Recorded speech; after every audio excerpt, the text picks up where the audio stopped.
xibaar yu wér te wóor ca tàng-tàng ba abonnez-vous pour ngeen di mën di jot suñuy vidéo. dal leen ak jàmm seen bi di Buzz 221 HD kii di Mimi Touré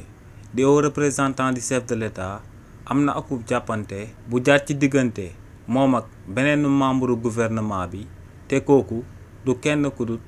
Ousmane Diagne di ministre de la justice. si li ni mel kii di Mimi Touré ne kii di Ousmane Diagne keroog ci biir assemblée nationale ba ñuy amal akub plénière jëmale ko ci loi interprétatif bu loi d'amnistie bi dafa yëkkati woon foofee ay kàddu daal di wax que ne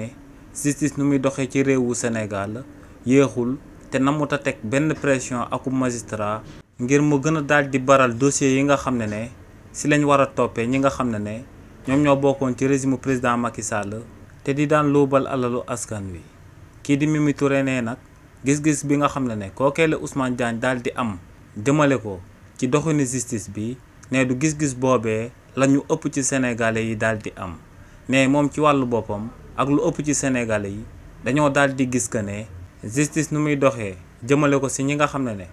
ñoom ñoo bokkoon ci régime président Macky Sall te di daan luubal alalu askan wi dafa yéex lool ba daal di jéggi dayoo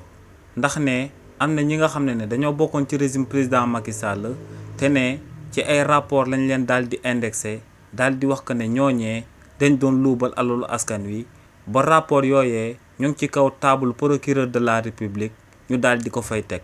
donc ne lu war yoonu réewu Sénégal moom mooy mu daal di baral mbir mi daal di topp ñi nga xam ne ñoom ñoo bokkoon ci régime président Macky Sall te di daan luubal alalu askan wi